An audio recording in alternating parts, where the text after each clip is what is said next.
menjelaskan tentang profil Madrasah Pembangunan Ciputat Tangerang.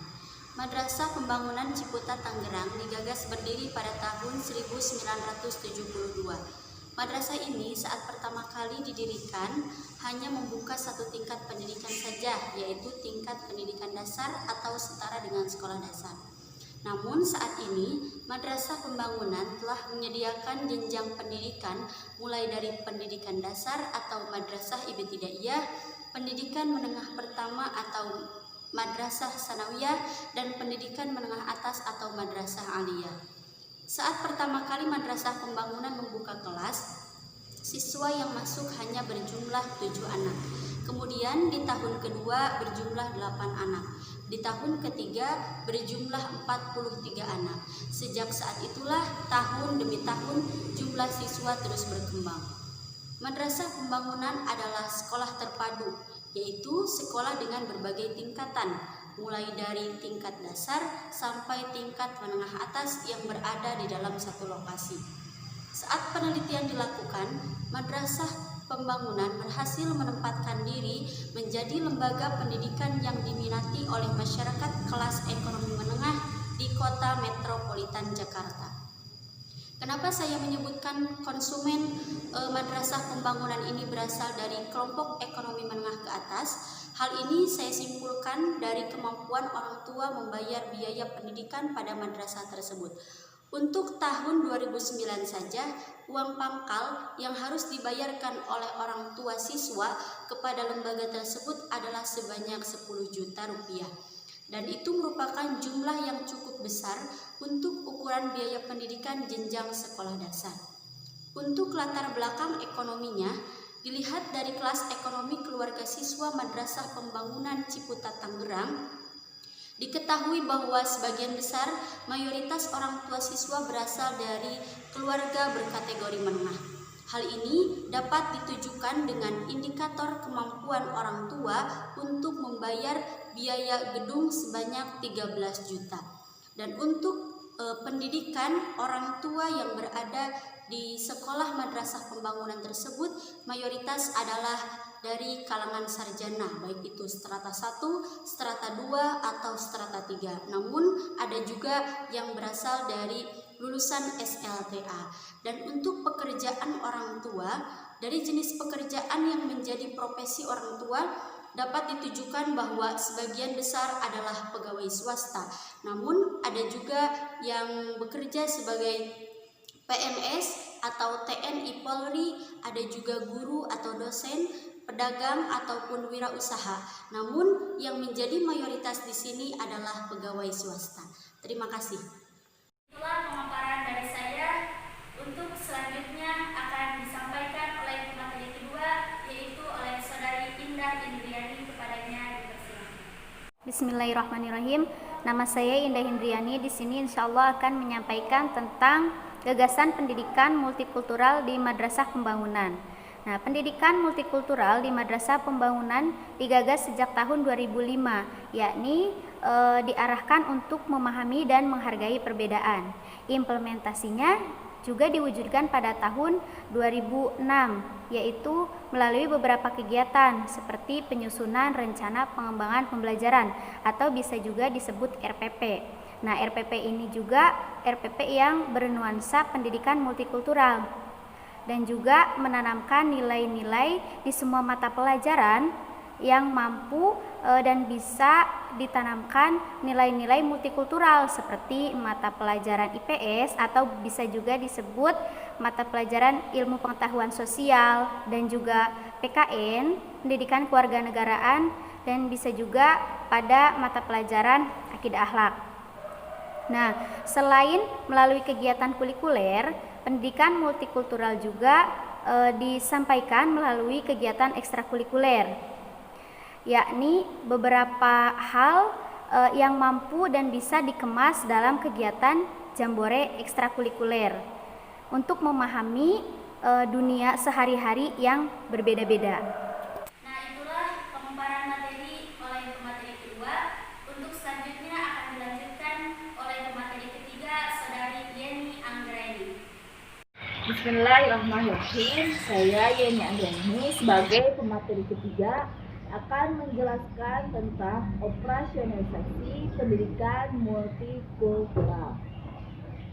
Pengembangan pendidikan multikultural di Madrasah Pengembangan pada tahun 2010 dirumuskan dalam bentuk penyusunan core value atau nilai inti. Core values ini disusun berjumlah 12, jadi setiap bulannya itu ada selama 1 tahun. Pada bulan pertama adalah tentang pendengar yang baik, jadi mengajarkan siswa untuk menjadi pendengar yang baik dan menyadari bahwa di sekelilingnya ada orang yang harus didengar. Yang selanjutnya adalah percaya diri, jadi mengajarkan siswa untuk lebih percaya diri, untuk lebih aktif tampil ke depan. Yang ketiga, kesetaraan. Pada bulan ketiga ini mengajarkan atau mengembangkan perilaku kesetaraan ini di kehidupan sekolah sehari-hari. Jadi pada bulan ketiga ini mengajarkan siswa untuk tidak membeda-bedakan teman, baik dari harta, tahta maupun jabatannya. Yang selanjutnya pada bulan keempat adalah kasih sayang. Jadi mengajarkan siswa untuk saling menyayangi sesama teman. Dan pada bulan kelima adalah empati, di mana pada bulan ini kita diajarkan untuk lebih saling menjaga perasaan satu sama lain. Seperti itu nanti dilanjutkan oleh oleh pemateri yang keempat. Itulah pemaparan materi dari pemateri ketiga. Untuk selanjutnya akan dilanjutkan oleh pemateri keempat yang akan disampaikan oleh Saudari Azizah Amanis Solihah. Bismillahirrahmanirrahim. Saya Azizah Amanis Solihah sebagai pemateri keempat akan melanjutkan materi yang sebelumnya. Selanjutnya adalah nasionalisme di bulan ke-7. Tujuan dari nilai ini yaitu peserta didik mempunyai kesadaran aktual bersama-sama untuk mencapai, mempertahankan, mengabdikan identitas, integritas, kemakmuran, dan kekuatan untuk memajukan bangsa. Adapun indikator keberhasilan pendidikan diukur dengan munculnya sikap pada diri peserta didik seperti 1. Mencintai tanah air dan bangsa, bangga berbangsa dan bernegara Indonesia. Yang kedua, membiasakan melakukan pekerjaan secara ikhlas untuk kemajuan bangsa dan negara. Ketiga, sebagai bangsa Indonesia harus merasa dirinya sebagai bagian dari seluruh umat manusia. Yang keempat, mengembangkan sikap hormat, menghormati, dan bekerja sama dengan bangsa lain. Yang kelima, mampu menempatkan persatuan, kesatuan, serta kepentingan dan keselamatan bangsa dan negara di atas kepentingan pribadi atau golongan. Yang ke-6, memelihara ketertiban dunia yang berdasarkan kepada kemerdekaan, perdamaian, abadi, dan keadilan sosial. Yang ke-7, mengembangkan rasa kebanggaan berkebangsaan dan bertanah air Indonesia. Yang ke-8, mengembangkan persatuan atas dasar Bhinneka Tunggal Ika. Selanjutnya ada kerjasama di bulan ke-8.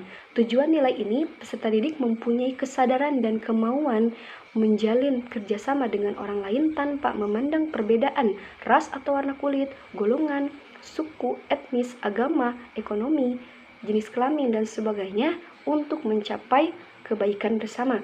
Adapun indikator keberhasilan pendidikan yang diukur dengan munculnya sikap pada diri peserta didik seperti 1. Menyelesaikan tugas yang menjadi tanggung jawab bersama. 2. Tidak mementingkan diri sendiri. 3. Mengembangkan perbuatan yang luhur, mencerminkan sikap dan suasana kekeluargaan dan kegotong royongan. Yang ketiga ada toleransi di bulan ke-9. Tujuan dari nilai ini, peserta didik memiliki kesadaran untuk mau menghargai, membolehkan pendirian, pendapat, pandangan, keyakinan, kebiasaan, kelakuan yang berbeda atau bertentangan dengan dirinya sendiri. Adapun indikator keberhasilan pendidikan yang muncul dengan sikap yang ada pada diri peserta didik seperti 1. Menghormati orang lain yang berbeda keyakinan, kebiasaan, kelakuan, budaya, dan sebagainya. Yang kedua, tidak memaksakan kehendak kepada orang lain. Yang ketiga, memberikan kebebasan kepada umat lain untuk melakukan ibadah sesuai dengan ajaran agamanya. Yang keempat, mengembangkan sikap tenggang rasa. Yang kelima, mengembangkan sikap hormat, menghormati, dan bekerja sama dengan semua orang. Yang keenam, membina kerukunan hidup di antara sesama umat beragama. Yang ketujuh, mengembangkan sikap menghormati kebebasan menjalankan ibadah sesuai dengan agama dan kepercayaannya masing-masing. Yang kedelapan, tidak memaksakan suatu agama kepada orang lain. Yang kesembilan, menghormati hak orang lain. Yang selanjutnya ada berprasangka baik di bulan ke-10. Tujuan dari nilai ini yaitu peserta didik mempunyai pendapat atau anggapan baik mengenai sesuatu sebelum mengetahui atau menyaksikan, menyelidiki sendiri. Adapun indikator keberhasilan pendidikan ini diukur dengan munculnya sikap pada diri peserta didik seperti 1. Tidak curiga pada orang lain. Yang kedua, tidak meremehkan orang lain.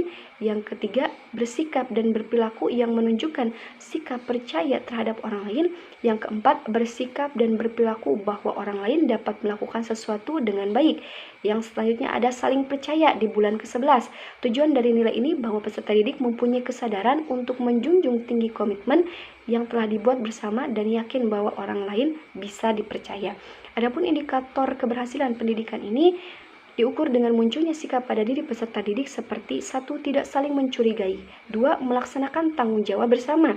Yang ketiga, memperbaiki atau memberikan kepercayaan kepada wakil-wakil yang dipercayai untuk melakukan permusyawaratan. Yang selanjutnya ada tanggung jawab di bulan ke-12. Tujuan dari nilai ini, peserta didik mempunyai kesadaran untuk mau melakukan sesuatu yang menjadi kewajibannya dan kesadaran dalam melakukan hak dan kewajibannya secara seimbang. Adapun indikator keberhasilan dari pendidikan ini diukur dengan munculnya sikap pada diri peserta didik seperti 1. Mengerjakan tugas dengan selesai. 2. Mengerjakan tugas tepat waktu. 3. Mau menerima risiko atas perbuatannya. Yang keempat, mengerjakan sesuai yang tidak merugikan dirinya dan orang lain. Yang kelima, berani membela kebenaran dan keadilan.